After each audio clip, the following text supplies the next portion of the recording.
Rebonsoir et re-bienvenue dans Soir d'info. L'annonce de l'ouverture d'une enquête judiciaire sur les violences politiques survenues entre 2021 et 2024. Nous en parlons tout de suite avec Maître Amadou Ali Kane.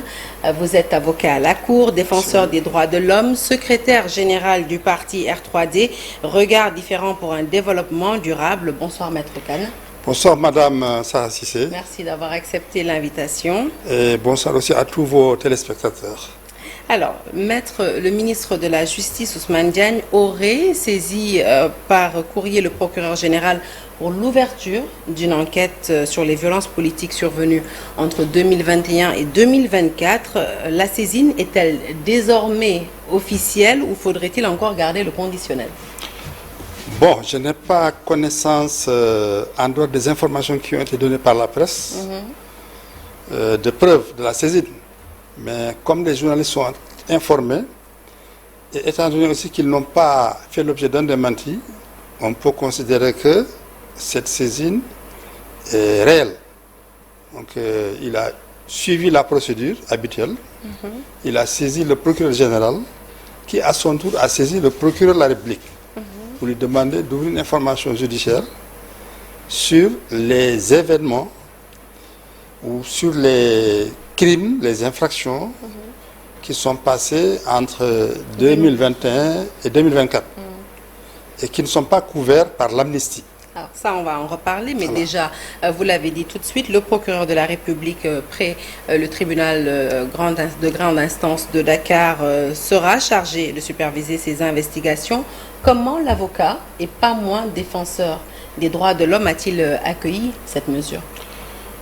Bon, vous savez, le droit à la justice fait partie des droits de l'homme. Lorsque un justiciable, un citoyen, se sent lésé dans ses droits, il doit pouvoir donc se plaindre devant un juge. Et il n'a pas le droit de se faire justice à lui-même. Donc de ce point de vue, je pense que ça ne pose pas de problème.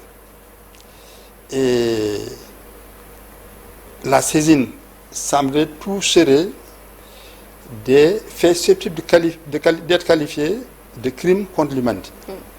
Avant d'en arriver là, vous l'avez dit, Maître, cette démarche, il faut le dire, elle marque vraiment un tournant important dans la volonté des autorités, en tout cas, de rompre avec l'impunité. Une impunité qui semblait jusqu'ici, en tout cas, être protégée par la loi d'amnistie. Toutefois, il y a encore ce flou juridique qui subsiste autour des infractions concernées justement par cette loi d'amnistie, et ceci malgré une loi interprétative. Quels sont, Maître Kane, aujourd'hui les faits couverts, selon vous, par l'amnistie et ceux qui ne le sont pas? Je pense que le plus simple, c'est de parler des faits qui sont exclus de la loi d'amnistie. Puisque lorsque le Conseil constitutionnel a été saisi, c'est sur ce plan qu'il a répondu. Il a dit que les crimes internationaux, c'est-à-dire tous les crimes qui sont imprescriptibles, qui ne peuvent pas faire l'objet de prescription, qui peuvent être poursuivis à tout moment, sans limite dans le temps. Le Conseil a considéré que ces crimes ne font pas partie de la loi d'amnistie. Et ces crimes internationaux, c'est en général donc le crime contre l'humanité, bon, et éventuellement le crime de torture, qui aussi est un crime qui fait partie des crimes contre l'humanité, mais qui aussi existe de manière autonome. Et de façon générale, tous les crimes qui font l'objet d'une réprobation sur le plan international. Vous l'avez dit, Maître, l'enquête, selon les éléments en tout cas révélés, viserait, je dirais bien, viserait 4 infractions majeures, dont les crimes contre l'humanité. Est-ce que vous avez une idée sur les 3 autres infractions?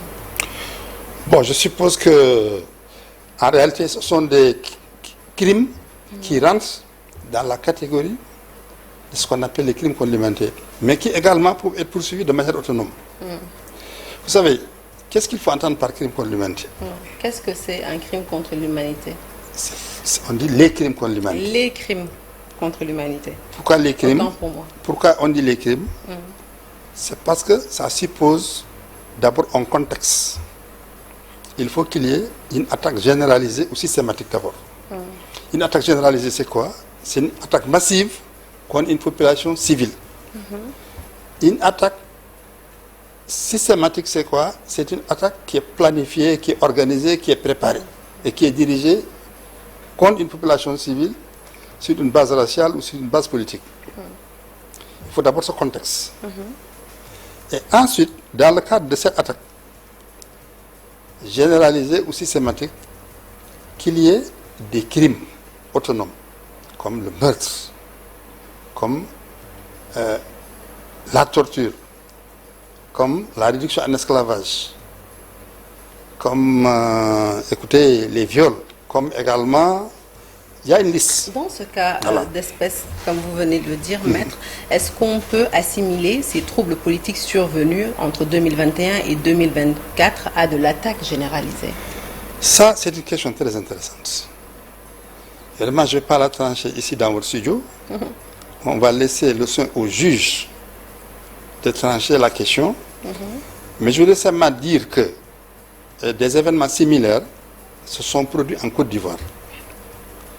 Et dans le cadre de ces événements, la Côte d'Ivoire avait choisi de déférer la situation qui s'était passée chez elle à la Cour pénale internationale. Et c'est dans ce cadre que messieurs Laurent Gbagbo et Charles Blé Goudé avaient été poursuivis devant la CPI pour crimes contre l'humanité, pour des chefs de crimes contre l'humanité. Bonne transition, s'il vous plaît. Je vais juste vous poser une question. C'est bien que vous en parliez parce que de l'avis de nombreux spécialistes, justement, une définition des crimes contre l'humanité ne figure pas dans le code pénal sénégalais. Est-ce que vous êtes d'accord avec cette assertion? Non, je ne suis pas d'accord avec ça. Il va falloir peut-être mettre en œuvre la poursuite de crimes contre l'humanité devant des juridictions sénégalaises. Non, je ne suis pas d'accord avec... Devant les juridictions internationales. Oui, mais je ne suis pas d'accord avec ce qui a été dit. L'article 431, si je ne m'abuse, 1 et suivant, internalise les crimes qui sont poursuivis par la Cour pénale internationale. Et parmi ces crimes, il y a les crimes contre l'humanité, il y a les crimes de guerre et il y a le crime de génocide. Ce sont des crimes qui ont été transposés dans le code pénal sénégalais. Et je rappelle également que le Sénégal... Mais comment le jugement pourrait être fait devant justement les juridictions sénégalaises? Le Sénégal est le premier État au monde à avoir ratifié le statut de Rome, c'est-à-dire le traité qui a fondé la Cour pénale internationale. Alors comment les poursuites pourraient être faites? Effectivement, il va y avoir certainement une complexité procédurale. Parce que vous savez, pour ces crimes-là, en principe, il n'y a pas d'immunité. Lorsque vous dites une complexité procédurale, vous voulez parler de quoi? Par exemple, si vous faites des poursuites qui viseraient, par exemple, des officiers généraux. Vous savez que dans le droit sénégalais, un officier général ne peut pas être jugé n'importe où. Et puis, l'enquête le concernant ne peut pas être menée par n'importe qui. Donc, par exemple, si vous prenez un général, vous voulez le poursuivre. Il faut d'abord une enquête menée par la chambre d'accusation de la Cour d'appel de Dakar. Et après l'enquête, il faut qu'il y ait un ordre de poursuite donné par décret du président de la République. C'est une affaire, enfin, on ne va pas faire le jugement tout de suite. Mais je vous dis comment ça se passe, je vous dis la procédure. C'est ça pourquoi je dis c'est complexe. Il y a de fortes chances, en tout cas, vu la complexité de l'affaire, que des forces de sécurité, il faut le dire, et de défense soient certainement entendues. Et vous dites donc que cela va nécessiter des procédures spéciales, si je vous entends bien. Oui, c'est-à-dire que tous les actes commis par les corps qui ont statut militaire, les gendarmes, les militaires eux-mêmes, en main relève de ce qu'on appelle le code de justice militaire. Il y a une procédure particulière qui est prévue pour les actes commis par ces personnels-là. Et selon leur grade, quand c'est un général, il faut d'abord une enquête menée par la chambre d'accusation. Après l'enquête, il faut la soumettre au président de la République pour qu'il donne un ordre de poursuite par décret. Maintenant, pour les autres, c'est les ministres, ceux qui n'ont pas ce grade-là. Mais est-ce que les juridictions dont nous disposons sont compétentes justement pour juger? Et c'est ça aussi la complexité procédurale. Est-ce que... Si les chefs d'inculpation, voilà, par exemple, de crimes contre l'humanité sont bien entendu retenus. Est-ce que si c'est retenu, effectivement, est-ce qu'effectivement on peut les poursuivre devant les juridictions de droit commun? Je ne pense pas. Parce qu'ils bénéficient aussi des privilèges de juridiction. On peut les poursuivre que devant la cour d'appel statuant en formation militaire. Bon, mais au-delà de tout cela aussi, il y a un risque que les poursuites fassent l'objet de critiques, que les autorités soient accusées de ce qu'on appelle le forum shopping. C'est quoi le forum shopping? Le forum shopping, c'est qu'on risque de les accuser d'avoir choisi une partie du litige qui les intéresse et d'avoir soumis cette partie à des juridictions à leur convenance. Parce que vous savez, dans cette histoire, c'était un affrontement en deux camps. Il y avait un camp qui était dans l'opposition et il y avait le pouvoir d'alors. Là, on vise les actes qui sont reprochés au pouvoir en place. Quid des actions qui sont menées par l'opposition de l'époque, oui, qui ont comporté des incendies, oui, un certain nombre d'actes. Voilà, ce sont des faits, effectivement, qui se sont déroulés dans qui ne sont pas couverts par l'amnistie au regard de la décision du Conseil constitutionnel. Très tendu, voilà, dans un contexte très tendu, il faut le rappeler, entre l'APR et le PASTEF. Et donc, vous craignez qu'il y ait des réels risques de voir cette procédure, on va dire, parasitée par des relents politiques? C'est ça, c'est-à-dire qu'il y a un risque de forum shopping. C'est-à-dire qu'on dit, écoutez, vous avez pris la partie des faits qui vous intéresse et vous avez soumis à des juridictions bon, sur lesquelles peut-être vous avez un certain contrôle. Alors qu'il y a une partie des faits qui concerne la situation sénégalaise de l'époque, couverte par la période de 2021 à 2024, qui incriminerait les dirigeants d'aujourd'hui, qui étaient à l'époque à l'opposition. Alors, on s'achemine là vers un feuilleton, on va dire, judiciaire. Il faudra du temps, bien entendu, beaucoup de temps, mais aussi beaucoup de moyens pour faire éclater la vérité judiciaire. Le contexte de morosité économique sans cesse évoqué par les tenants du régime autorise-t-il l'espoir de voir cette procédure aboutir à terme? Mais vous avez bien fait de faire une incursion alors dans le domaine de l'économie. Vous savez que ces événements de 2021 à 2024 nous ont coûté autour de 7 à 10 points de croissance économique que le Sénégal a perdu. Est-ce qu'aujourd'hui, si on se lance alors dans des poursuites tout azimut se rapportant à ces événements-là, aux crimes survenus dans ce contexte, est-ce qu'on ne court pas le risque également aujourd'hui de vivre la même situation sur le plan économique, et surtout que ça intervient dans un contexte, comme on dit, de morosité économique. Nous sommes déjà en crise.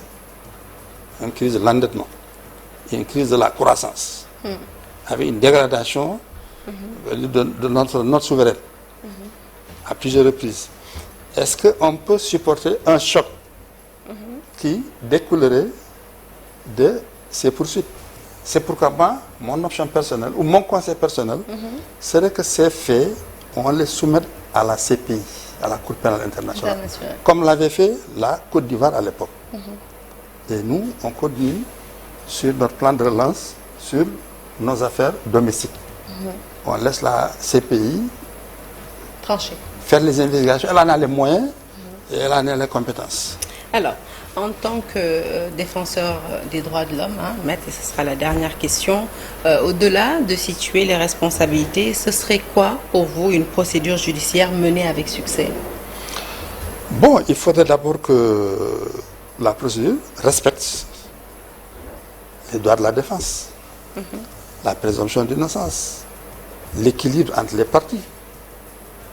Il faut que donc que ça soit une décision qui puisse convaincre, pas seulement sur le plan interne, pas seulement les plaignants, mais qu'elle puisse également emporter la conviction des juges sur le plan international.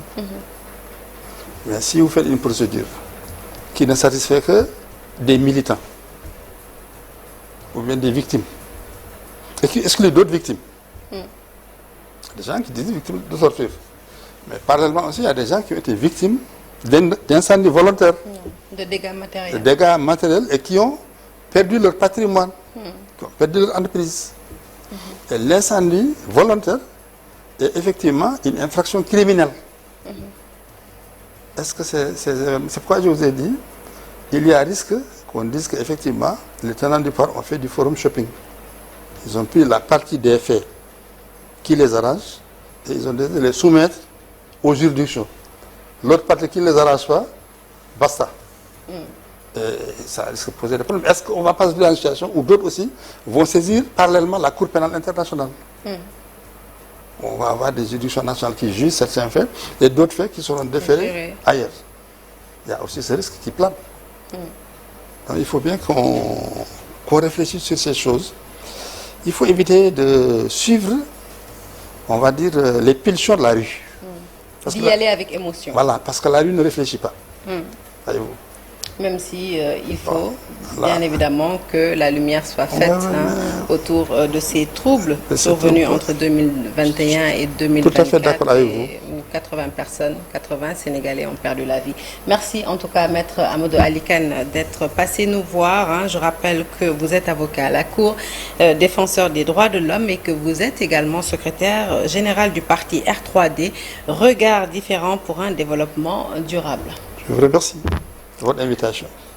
Merci à vous de nous avoir suivis. L'actualité, je rappelle, se poursuit sur toutes nos plateformes digitales. Excellente suite de programmes en notre compagnie et je vous retrouve demain avec grand plaisir.